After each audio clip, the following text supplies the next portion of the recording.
exaltamos e bendizemos ao Senhor, que nessa noite, Pai, a Tua palavra possa, Deus querido, gerar aquilo, ó Pai amado, do qual ela foi lançada, que ela possa cumprir a sua finalidade e que possa abençoar a vida de cada casal aqui presente, gerando, ó Deus querido, transformação, intimidade, Deus querido, e mudança de vida, de atitude, se necessário. A Senhora nos adia em nome de Jesus. Amém e amém.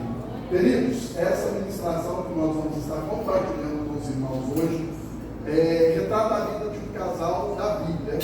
E nós intitulamos essa ministração de A Bela e a Fera.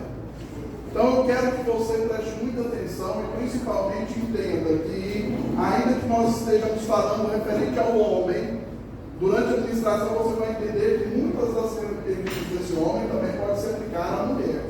Da mesma forma que muitas das características da mulher podem se aplicar ao homem.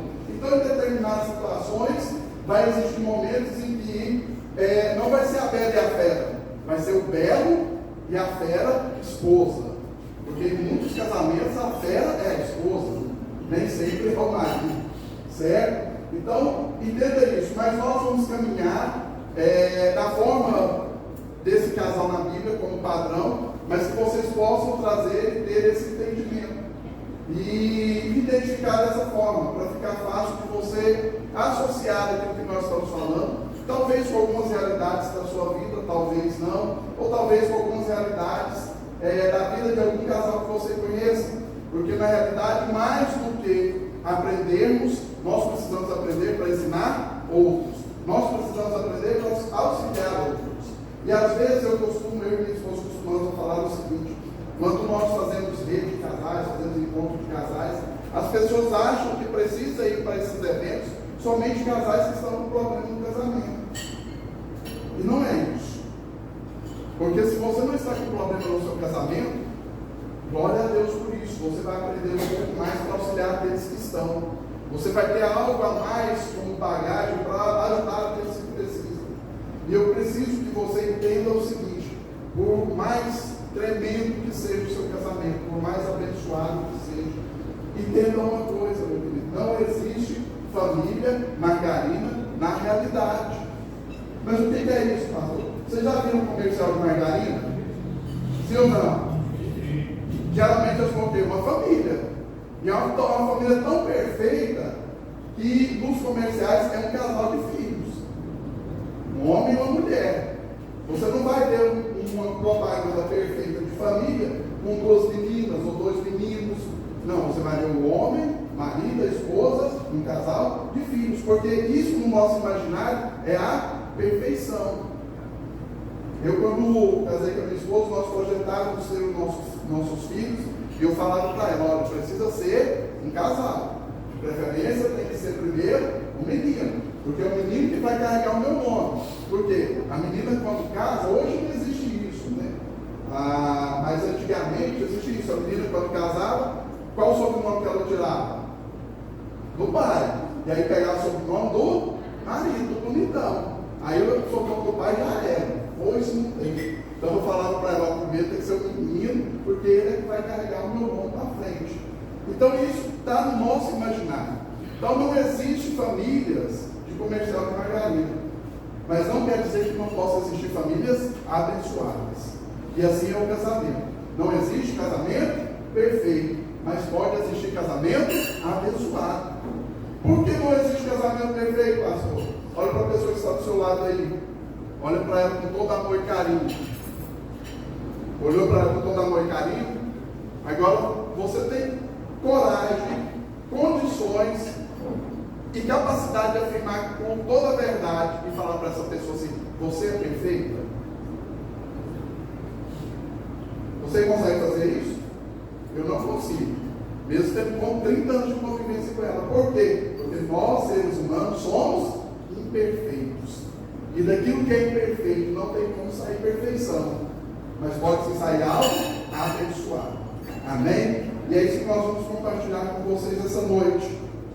E para que você possa entender daquilo que nós vamos estar falando, eu vou estar lendo um texto, é um texto um pouco grande, mas é necessário para você entender, conseguir contextualizar aquilo que nós vamos estar compartilhando com vocês. 1 Samuel capítulo 25, do verso 2 ao 42, fala da vida, do relacionamento e de uma situação que viveu um casal chamado Nabal e Abigail, a bela e a fera. E diz assim: e havia um homem em Maom que tinha as suas possessões no Carmelo. Era este homem muito poderoso e tinha 3.000 ovelhas e 1.000 cabras e estava tosqueando as suas ovelhas no Carmelo. E era o nome deste homem Nabal, e o nome de sua mulher Abigail. Era mulher de bom entendimento e formosa, porém o homem era duro e maligno nas obras e era da casa de Caleb. Vou pular lá para o verso 42, só para vocês entenderem. E Abigail apressou-se, se levantou e montou um jumento com as suas 5 moças que seguiam as suas pisadas, e ela seguiu o mensageiro de Davi e foi sua mulher. Também tomou Davi a Ainoã de Jezreel e ambas foram suas mulheres. Resumo, para quem nunca tinha ouvido essa história: Nabal, um homem rico, próspero, mas totalmente fora e sem coração de Deus. E Abigail, uma mulher que realmente entendia aquela que era a vontade de Deus e entendia o tempo e o momento que ela estava vivendo. Nabal, ele era rico, era próspero. A passagem que nós começamos a ler diz isso. E o fato dele ser rico e próspero não tirava a condição dele de ser um homem insensível, um homem inflexível, um homem arrogante e um homem que não entendia aquilo que estava acontecendo à sua volta. E eu te pergunto, quantos de nós, em determinadas situações da nossa vida e do nosso relacionamento, não nos posicionamos dessa forma? Ignorantes, inflexíveis, arrogantes e não entendemos aquilo que está acontecendo à nossa volta. Então Nabal era esse tipo de homem que vivia dessa forma e que vivia uma vida totalmente dissoluta. Se você ler todo o capítulo 25, você vai ver que diz que Nabal era um homem que gostava de banquetes, de bebida, que gostava de ficar de festa em festa, trabalhava 3 meses do ano para festejar 9 meses do ano. E não se preocupava muito com a sua família, não se preocupava muito com a sua esposa.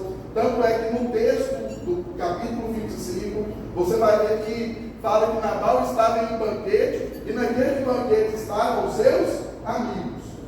Não estava ali os seus filhos, não estava ali a sua esposa, não estava ali a sua família. Então Nabal era esse tipo de homem. Ele trabalhava, tinha posses, tinha possessões, tinha patrimônio, mas não tinha uma vida familiar. Não tinha um relacionamento conjugal com a sua esposa. Não tinha um relacionamento amoroso com a sua esposa. A sua esposa era vista como um objeto e como uma procriadora. Porque, infelizmente, naquela época, via-se as mulheres dessa forma, raras exceções. Então, Nabal, como aquele tipo de homem, ele, em determinado momento, quando Davi, depois de guardar e proteger os apacentadores, os pastores de rebanho de Nabal, ele então acha e entende que era normal que, quando chegou o momento em que Nabal estava tosqueando as suas ovelhas, no momento em que ele estava desfrutando daquilo que ele tinha, ele seria merecedor, Davi seria merecedor de algo da parte dele. Mas quando Davi envia ali os seus servos para conversar com Nabal e falar isso a ele, ele não entende dessa forma. Ele manda uma resposta ríspida para Davi. E o resultado disso é uma tragédia que daqui a pouco nós vamos ver o que poderia virar, e o que pode virar uma família, pode virar uma geração, pode virar uma descendência, quando o homem é um homem todo inflexível e não consegue ver aquilo que está acontecendo à sua volta. Amém. Então vamos falar um pouco sobre a Bela, sobre a Abigail. Abigail, esposa. O significado do seu nome é a causa da minha alegria, ou fonte de alegria, descrita como bela, formosa e de bom entendimento. A mesma frase usada para descrever Raquel em Gênesis 29:17 e Esther em Esther 2:7. Havia uma grande diferença então entre Nabal e Abigail. Para início aqui, fala do significado do nome dela, era fonte de alegria. Esse era o significado do nome dessa mulher, de Abigail. Abigail era linda, graciosa, inteligente, contradizendo aqueles que dizem que toda mulher bonita não é inteligente. Abigail era as duas coisas, tanto bonita como inteligente.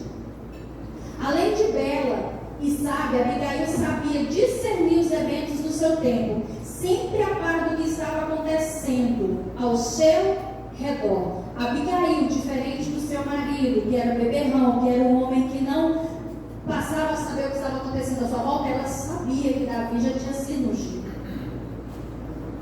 Então ela sabia que o tempo oportuno que ele estivesse reinando, que ele fosse rei, que ele estivesse liderando, ela teria algo da parte dele em troca. E Davi já tinha sido bom para com eles, mas o marido não tinha visto dessa forma e nem sequer quis saber. Então ali, na tolice do seu marido, ela se levantou como uma mulher inteligente para defender a sua casa, para defender a sua família, para defender os seus filhos e para defender o próprio tolo do marido. O que eu quero chamar a nossa atenção aqui para esse detalhe é que independe, amados, independe da forma que o seu cônjuge é, ela não nos obriga a ser iguais. Nós podemos ser totalmente opostos. Agora a gente às vezes usa como desculpa em uma discussão, em algo, eu fiz mesmo porque ele também fez isso e isso. Eu faço mesmo porque ele também faz isso e isso. Eu passei assim, a ser assim mesmo, porque ele também é dessa forma. Meu querido, não. Cada um tem uma essência, cada um dá aquilo que tem.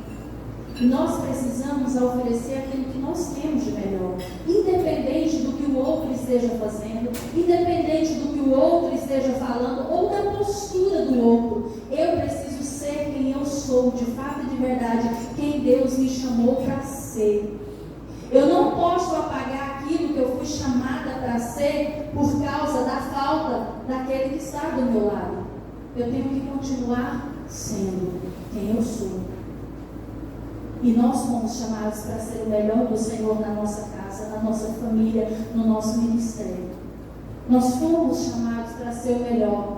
Então nós não podemos colocar na mão do outro justificativa para aquilo que nós estamos fazendo ou da forma que estamos nos portando, porque o outro é ou não é. Nós temos que nos preocupar com quem somos nós. Quem somos, quem sou eu. Quem sou eu? É isso que eu preciso me preocupar. E Abigail era extremamente inteligente. Naquele momento que o seu servo veio e falou para ela assim: olha, seu marido está lá embebedando lá, cheio de amigo, bêbado, e recusou um pedido de Davi. Eu vou te contar um negócio: Davi está vindo e vai matar todo mundo, não vai sobrar nem um cachorro. Porque ele está irado, ele vai matar, ele vai acabar com tudo. Amados, seja sincero. Nós, vendo um camarada tolo deles, fala assim: deixa se lascar, né? É tolo mesmo, sabe nem o que está acontecendo. O rei está pedindo ajuda, o cara tonto não quer ficar se embriagando aí, tomara que mate ele mesmo. Deixa ele morrer. Foi isso que Abigail fez? Não. Abigail foi ao encontro de Davi, pedir pelo tolo do marido dela, se jogar aos pés de Davi, levar alimento ali e pedir para que Davi tivesse misericórdia deles. Foi isso que Abigail fez. Ela não esperou o problema chegar até a casa dela, porque o marido dela trouxe o problema. Ela foi de encontro com o problema, mas com um detalhe: ela foi com uma solução. Ela não foi com desculpas, ela não foi com historinha, ela foi levando solução, levando aquilo que Davi precisava e pedindo por misericórdia pelo marido dela, pela postura do marido dela e por toda a família dela. Porque é incrível, quando nós nos casamos, nós temos filho, a atitude de um afeta a todos. Não adianta imaginarmos que um está mal e todo o resto está bem. Ou a família funciona bem, ou ela não está bem.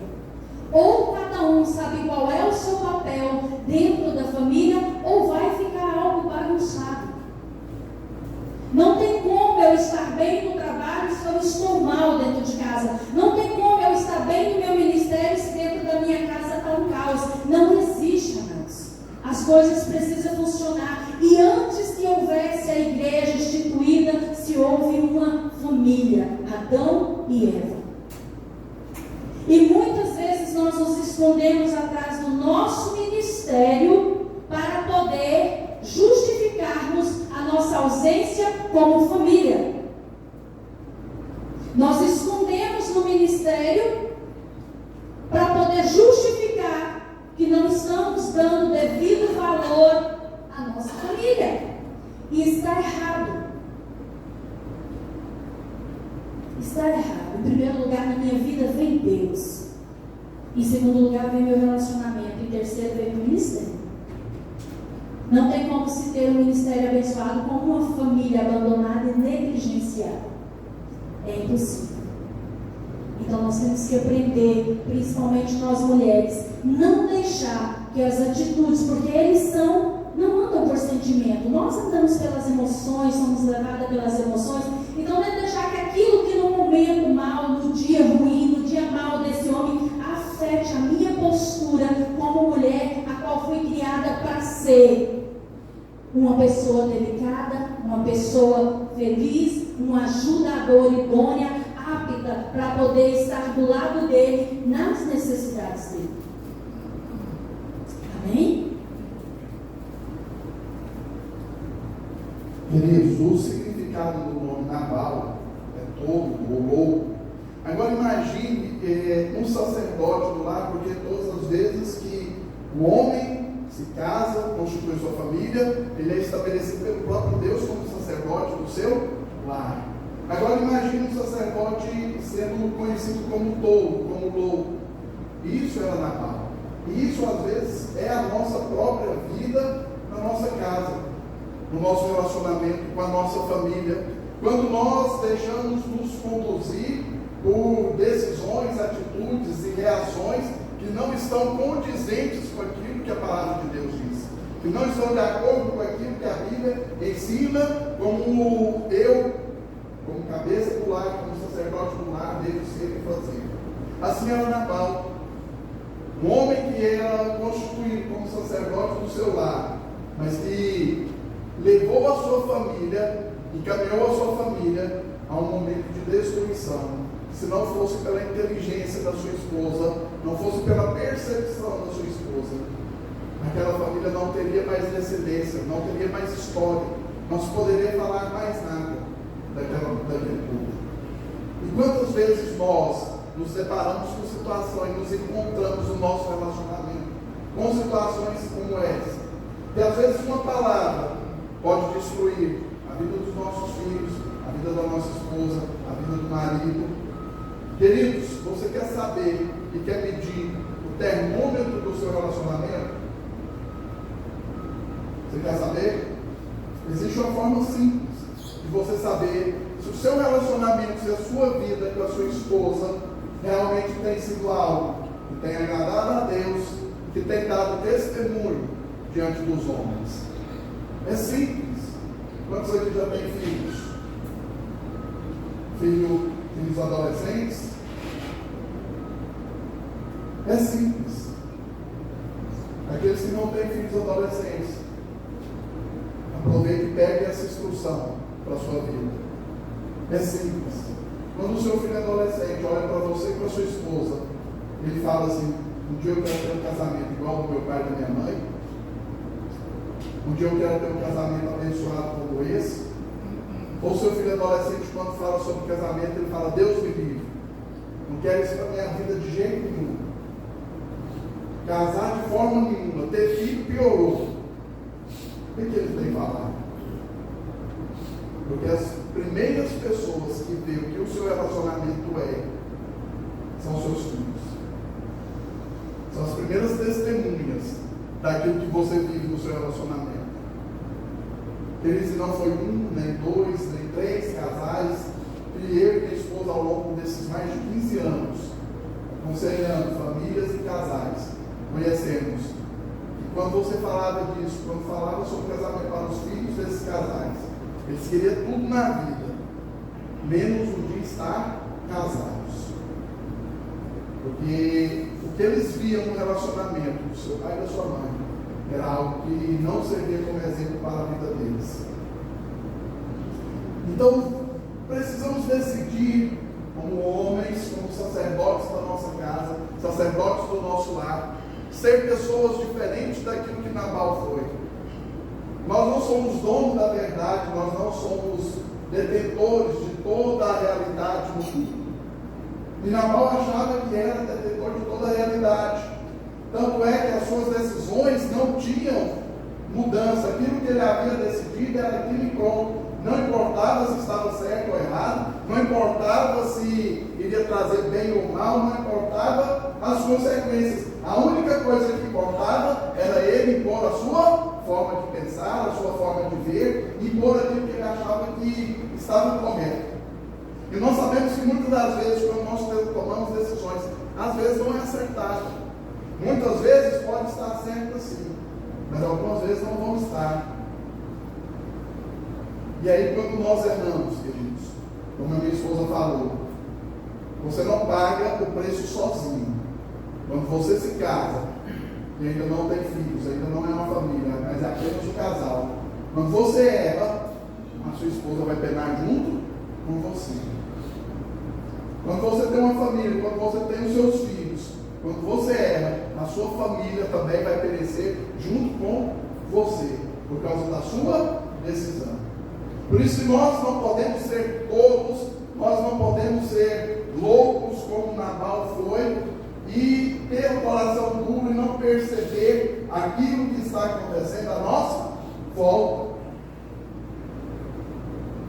No início do meu casamento, eu aprendi algo a duras penas, mas quando eu aprendi, eu comecei a fazer prática, comecei a fazer daquela forma, uma coisa simples.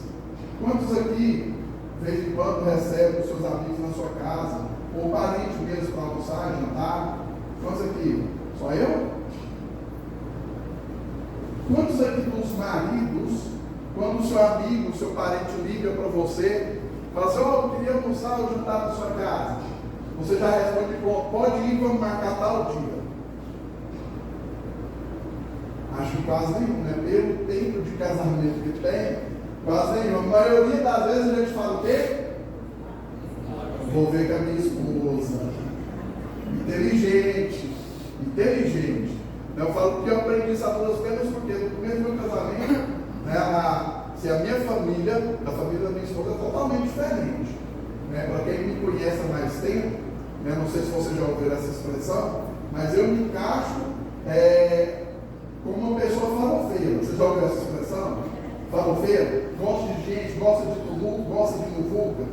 A família da minha esposa já é contida. Quanto menos pessoa, melhor. Agora imagina, quando eu e ela nos casamos, que maravilha que foi. Fala, gente, não, vou ficar quietinho aqui. O dia que foi a primeira vez, gente, para estar com a moça em casa, foi com Deus nos ajuda. Pensa na loucura.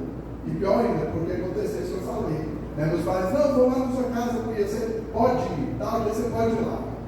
Aí ela ficou sabendo quando o povo estava no portão. Mas ela toda a vida, queridos, foi muito diplomática. Né? Ela recebeu bem, tudo, tratou bem. Mas quando aquele povo passou do portão para fora, irmãos, eu vou falar um negócio para você, se tivesse jeito, eu ia junto com eles também. Né? Pelo que aconteceu depois. E aí eu fui aprendendo, olha, liga para mim, nós falamos que eu vou ver com a esposa. Nabal não é assim. Nabal não é assim. Independente se a esposa vai achar ruim, se ela vai achar bom, ele toma as suas decisões. E eu dei um exemplo simples, que é alguém na sua casa está com você. Agora imagine coisas mais complexas. De repente você mora de aluguel, você e sua esposa estão lutando, trabalhando para conquistar as coisas, porque homem e mulher é interessante, pastor João? Quando fala que a cabeça de uma mulher é diferente, né? Talela não, é diferente. Porque se eu, homem, não estou lutando para conquistar minhas coisas, qual que é a primeira coisa que eu quero ter? Qual eu ouvi? Carrão. Um carro. Carro para mim é tudo. Mas a mulher, qual que é a primeira coisa que ela quer ter? Casa. Tudo a ver, né? Carro com casa. E aí, de repente, imagina o casal está lá lutando, se esforçando, e o maridão, de repente, encosta na frente daquele barracãozinho, 3 cômodos, um quarto, sala, cozinha, coligada, encosta com um carrão, Creta, e chama a esposa: vem, esposa, vem ver aqui o que eu adquiro para nós. Onde está a nossa economia aqui, gata? Imagine que cara que ela vai te olhar, de felicidade, hein? Alegria, satisfação. Claro que não. Ela já vai amaldiçoar aquele carro de saída. Quando você sair daquele carro a primeira vez, vai tirar os 2 pneus uma vez só. E aí você vai falar assim: ah não, Jesus, o que está acontecendo? Vou levar a chamar para o pastor João Morar e abençoar esse trem, para ver se dá certo. Não vai dar, queridos, porque o coração da sua esposa vai estar fechado, porque você tomou uma decisão sozinho, que afetava vocês dois. E todas as vezes que isso acontece, é a atitude de Nabal que nós tomamos. E nós não podemos caminhar na nossa vida dessa forma, com essas atitudes, porque isso não traz crescimento para o relacionamento, não traz crescimento para a família, não traz crescimento para o casamento. Pelo contrário, vai gerar desgastes, e esses desgastes podem levar a um futuro divórcio. Você já viu aquela situação? Talvez vocês conheçam algum casal. Você conhece há muito tempo, de repente você recebe a notícia e alguém fala para você: não, sabe o casal fulano de tal? Rapaz, separado, divorciado. Você já viveu alguma situação assim, de algum conhecido? E aí a primeira coisa que você pensa é o seguinte: fala assim: nossa, mas do nada. Não, queridos, não é do nada não. Foram coisas que foram juntando ao longo do tempo. Foram coisas que foram juntando ao longo dos anos. Foram situações e atitudes do marido como Nabal, que não resolveu, e em determinado momento foi a simples gota d'água do balde que transbordou tudo. Então nós precisamos, como homens, vigiar as nossas atitudes, precisamos vigiar o nosso posicionamento, precisamos vigiar como nós agimos e como nós tratamos a nossa esposa, os nossos filhos, a nossa família.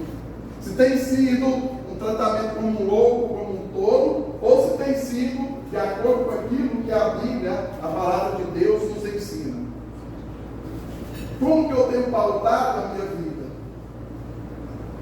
Queridos, eu não sei se algum dos irmãos aqui tem a experiência, trabalha no Ministério de Casagem e Aconselhamento, mas é uma coisa que eu e minha esposa logo aprendemos de início, quando nós começamos a aconselhar casais.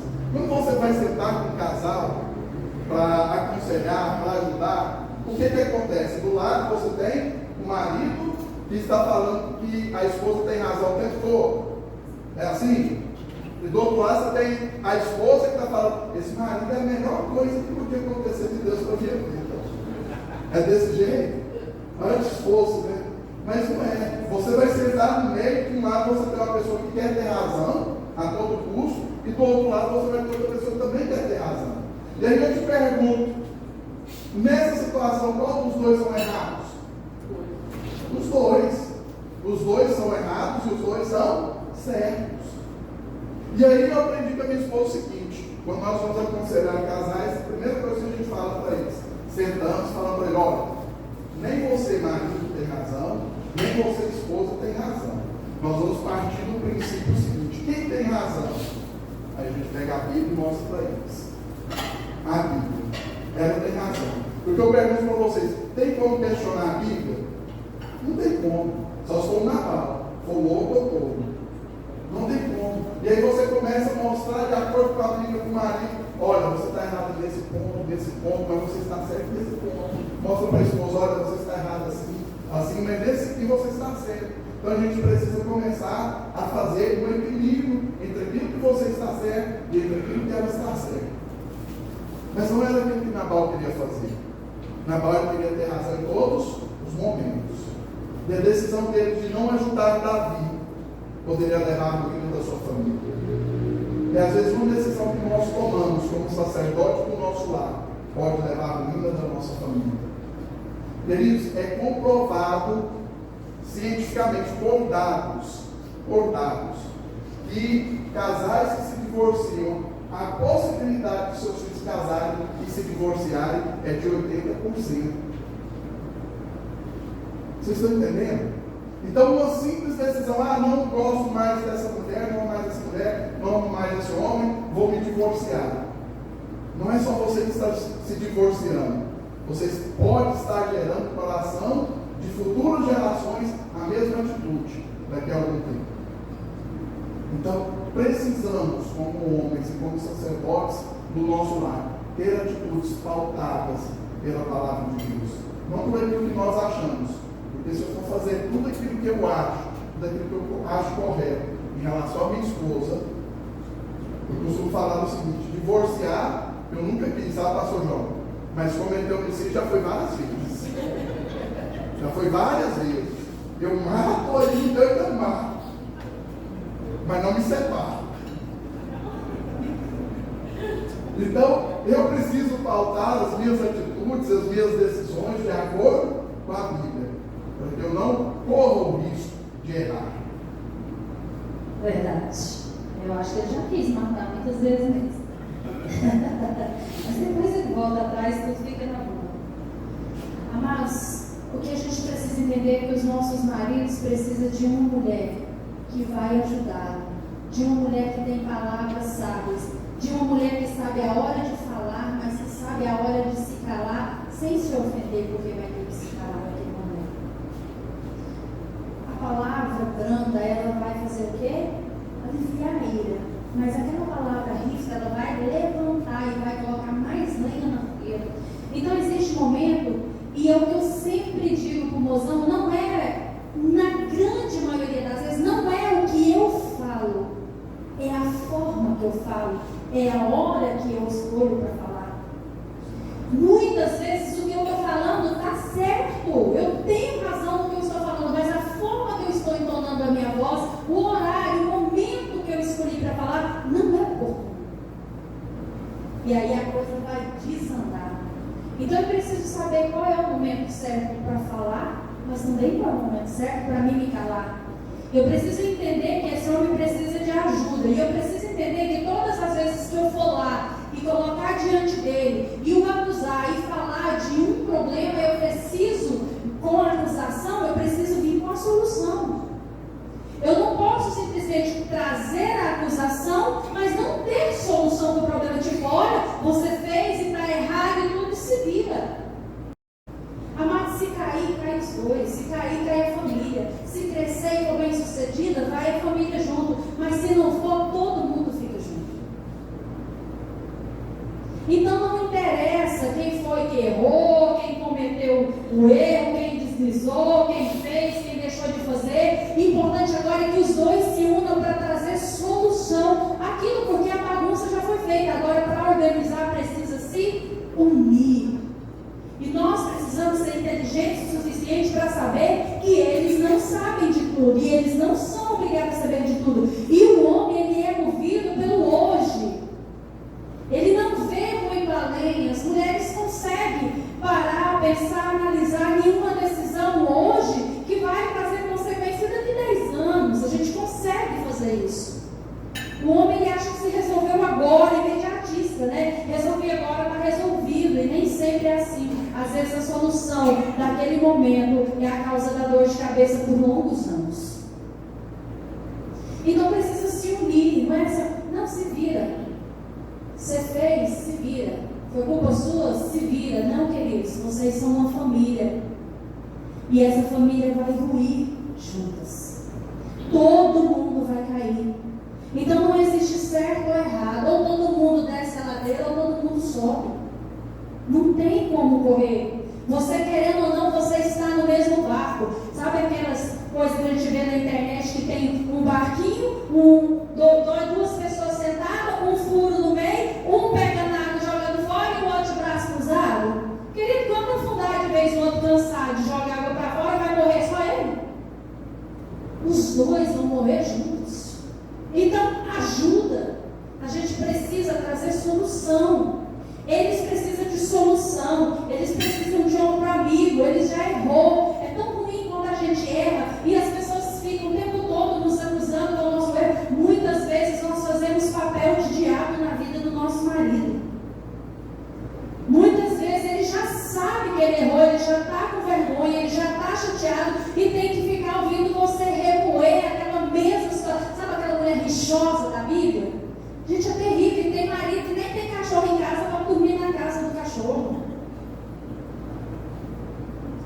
gotejar, sabe? Pim, pim, pim, na madrugada, desagradável. Muitas vezes nós somos sempre esse tipo de companheira, mas não é isso que Deus nos chamou para ser. Ele nos chamou para ser aquela companheira idônea, aquela mulher que tem condições de ajudar, de auxiliar o esposo. Assim como nós precisamos de sacerdotes, assim como nós precisamos de homens que sabem se portar como o homem da casa, de homens que sabem que nós não precisamos somente de roupa, de calçado ou de arroz e feijão, mas nós precisamos de atenção, nós precisamos de carinho, nós precisamos de palavra de afirmação, nós precisamos de sermos desejadas. Mulher pensa diferente de homem, então muitas vezes o marido pensa assim, ó, eu sou provedor da casa, eu não trabalho fora, irmãos, eu tenho o privilégio, desde que me casei, de não trabalhar fora, e os 6 meses que eu trabalhei, esse homem me pirraçou, que eu tive que sair, porque eu não aguentava mais, eu pedi para sair, igual tropa de elite. Mas quando nós fomos nos casar, ele me falou, eu quero casar, mas eu gostaria que a minha esposa não trabalhasse, porque eu não quero que os meus filhos vá para um semeio, porque eu fui e eu sei o quanto é ruim. Então, se eu tiver que ter 3 empregos, eu vou ter 3 empregos, mas eu quero que ela cuide dos nossos filhos. Aí eu teimei uma vez, mas só aguentei 6 meses, pedi para sair. Mas não é porque ele é provedor, ele paga minha unha toda semana, meu cabelo, me dá as coisas que eu preciso, e ele não pergunta onde eu coloquei, até porque, meus irmãos, ele é um péssimo administrador. Verdade. Então, quando ele aprendeu isso, ele faz o quê? Ele chega, vai lá no dia do pagamento, aí ele recebe e transfere direto para minha conta. Aí eu vejo lá, ele manda lá, está na conta. Só que também problema meu, pastor. Se a água não for paga, ele fala assim, se vira. O dinheiro está lá. Então aí eu administro tudo. Aí de vez em quando eu empresto o dinheiro dele para ele, pastor João. Uai, mas pensa. Aí de vez em quando os meus filhos falam assim, mãe, você tem dinheiro para me emprestar? Não, vai um trabalho, não, quem trabalha seu pai, então meu pai não tem. Eu não entendo, eu não está, né? Mas assim, se ele me dá o dinheiro e não der para cobrir tudo, o problema é meu, se sobrar, o problema é de quem? Meu, então o dinheiro automaticamente é de quem? Meu, então se ele quer, eu vou fazer o quê? Você quer emprestar? E eu cobro. Eu falo assim, mamãe, se não definir, dado, emprestado.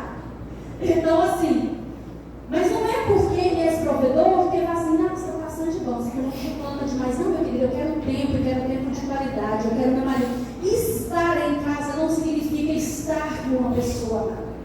O fato de você dormir com essa pessoa não significa que você nutre as necessidades dela emocional. Você tem que ter tempo. Se o seu tempo é só 2 horas, essas 2 horas tem que valer a semana, tem que ser 2 horas de qualidade.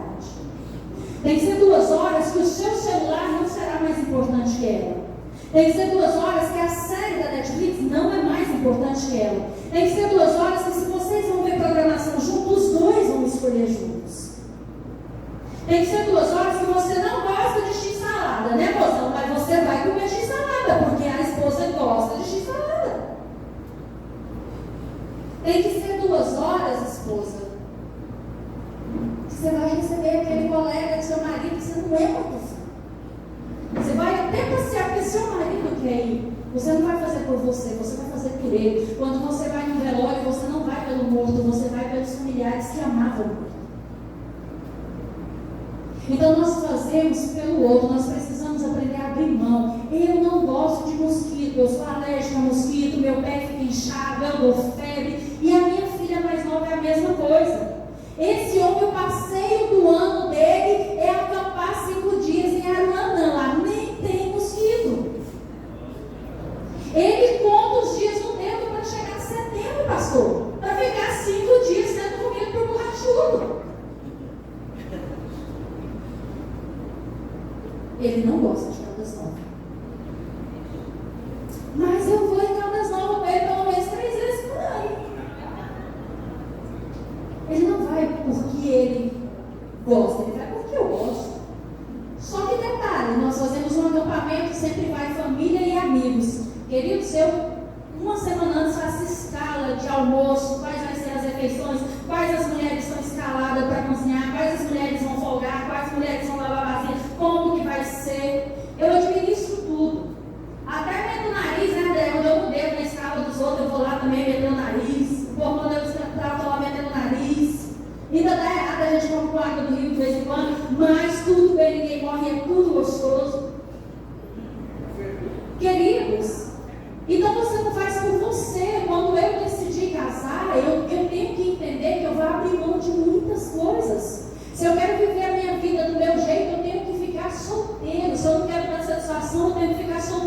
Se eu não quero abrir mão, eu tenho que ficar solteiro. Porque a partir do momento que eu me unir a uma pessoa, eu preciso buscar fazer essa pessoa feliz.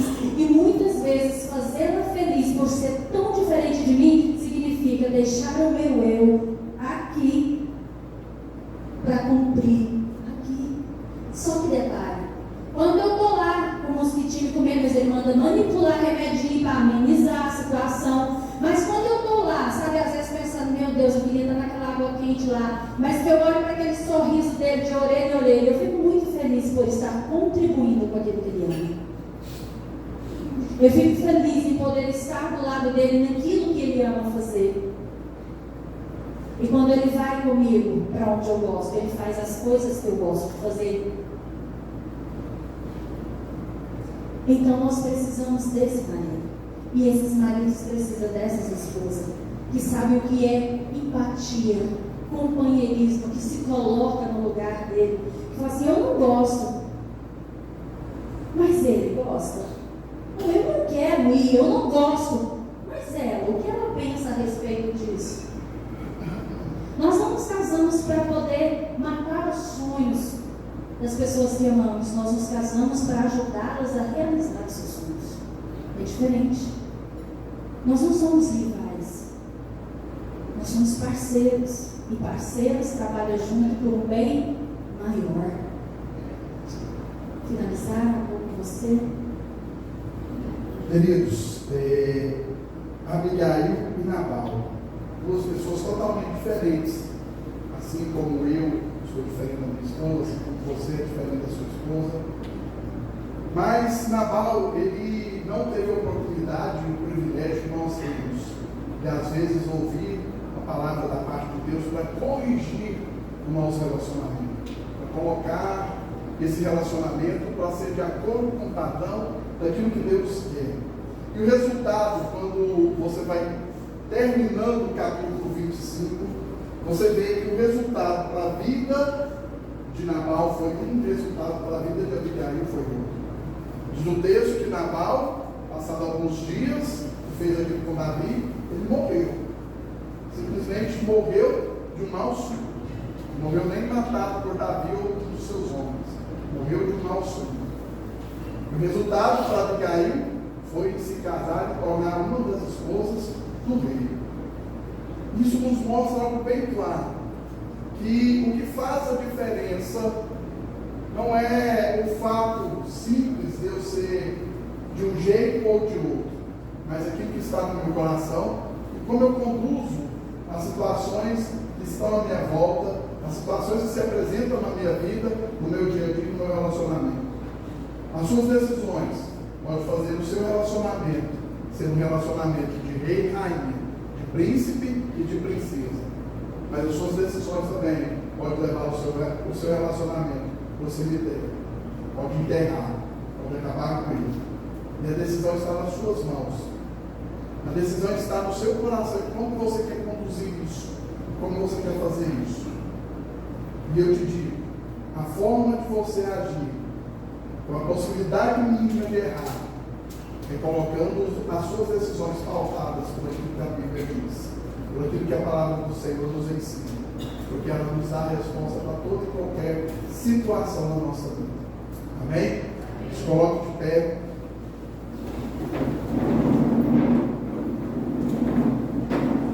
Abigail, Nabal perdeu a sua vida por ser um homem insensível, por ser um homem bruto, por ser um homem ignorante, por ser um homem que não quis ser o sacerdote do seu lar, não quis ser o sacerdote que Deus esperava que ele fosse, e por isso ele perdeu sua vida. Abigail, por sua inteligência, por sua capacidade de conseguir ver além daquilo que estava à sua volta, conseguiu salvar a sua família, e não só salvar a sua família, mas conseguiu levar essa família para ir morar dentro do palácio. O que eu quero ser? Nabal ou Abigail? O que eu quero para o meu casamento? E essa é a pergunta que eu quero que você saia daqui com ela. Não apenas com a pergunta, mas principalmente com a resposta. O que eu quero ser? Quero ser a bela ou eu quero ser a fera?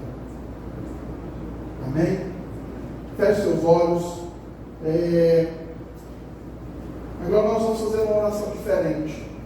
Eu queria que, primeiramente, você, marido, você, homem, você, sacerdote, constituído por Deus no seu lar, orasse por sua esposa. Orasse mesmo, para que ela possa ouvir você orando por ela e abençoando a vida dela.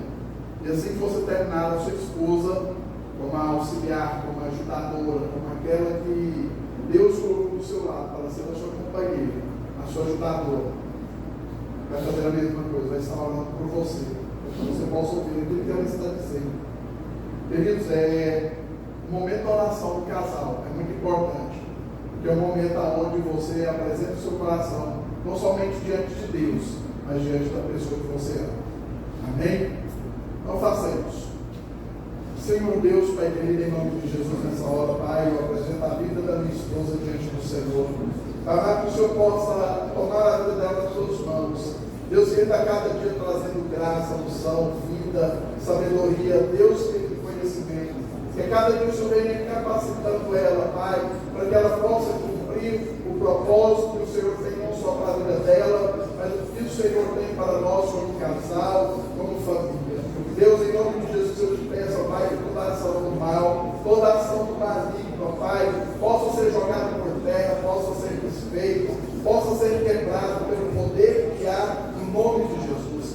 Deus, e que a cada dia o Senhor possa agir na vida dela, para trazendo saúde, trazendo, ó Pai, força, trazendo vigor, para que ela possa caminhar, ó Deus, que Ele está ao meu lado, me ajudando, me auxiliando. Deus, que Ele tem quanto tiver sobre essa terra. Pai, que a bênção do Senhor possa repousar sobre a vida da minha esposa, em nome de Jesus. Pai, da mesma forma eu apresento a vida do teu filho e teu servo. Pai, mas nome a qual o Senhor constituiu como cabeça do meu lar, como sacerdote da nossa casa. Pai amado, eu quero abençoá-lo. Pai amado, eu quero abençoar a vida do meu marido. Que o Senhor possa trazer a ele a cada dia mais e mais graça, unção, entendimento, sabedoria para lidar, meu Pai amado, com a nossa casa, com a nossa família. Meu Deus, que as palavras dele tenham autoridade, Pai, não só na terra, mas nos céus, meu Deus, para quebrar cadeias, meu Deus, meu Pai, e para trazer bênção para a nossa casa. Pai amado, ensina-me a ser a ajudadora a qual ele precisa, Pai. Não a que eu quero ser, mas a que ele necessita que eu seja, Pai amado, para que a nossa casa seja conduzida, Pai amado, com sabedoria e com unção da parte do Senhor. Meu Deus, que eu seja o dia de descanso dele. E quando ele sai do trabalho, Pai amado, o primeiro lugar que ele queira ir, Pai amado, seja para o nosso lar. Porque ele lá sabe que tem alguém que vai trazer sobre ele alegria, descanso, companheirismo, Pai amado. E muitas vezes soluções para aquilo que ele não tem clareza no momento, Pai amado. Meu Deus, que eu possa ser essa ajudadora, essa mulher idônea. Que eu possa ser, Pai amado, a mulher a qual o Senhor sonhou e almejou no coração do seu filho ter descanso e ter paz. Meu Deus, eu abençoo o teu filho, Pai amado. E eu declaro, meu Deus, a vitória do Senhor, a provisão do Senhor, o mover do Senhor, o sobrenatural do Senhor sobre a vida dele todos os dias. Pai amado, as tuas misericórdias reinando sobre ele e a tua graça, Pai, sendo manifesta sobre a vida dele todos os dias das nossas vidas. Em nome de Jesus Cristo. Amém. Deus, em nome de Jesus, ó Pai, abençoa a vida de cada casal aqui. Amado, que dispuseram estar aqui essa noite, para ouvir da parte do Senhor, para aprender, ó Deus, que aquilo que vem do Senhor. Pai, que o Senhor possa abençoá-los, guardá-los, protegê-los de todo mal. Deus querido, que acima de tudo, ó Pai, a família, Deus, possa ser alvo da graça e do amor do Senhor. Pai, que o Senhor dê a cada dia unção, sabedoria e conhecimento, para que eles possam crescer como famílias fortes. Deus querido, ajudando a outras, ó Pai, mais que precisam. Pessoa vida do pastor João, da sua esposa, e conduza este povo, ó Deus, para que a cada dia o Senhor possa prosperar no ministério e todas as áreas da vida deles, ó Pai. Abençoe, ó Deus, querido, a vida, a família e a casa de cada um, em nome de Jesus. Amém e amém. Pode se assentar mais uma vez. Agradecer ao pastor João, a sua esposa, pelo convite, por serem muito honrados e agradecidos por estarmos aqui. Agradecer ao meu amigo Gabriel, sua esposa Elisângela, o meu amigo Fábio, Andréia, meu filho e minha nora, que nos acompanham essa noite. Que Deus possa abençoar a vida de vocês em nome de Jesus.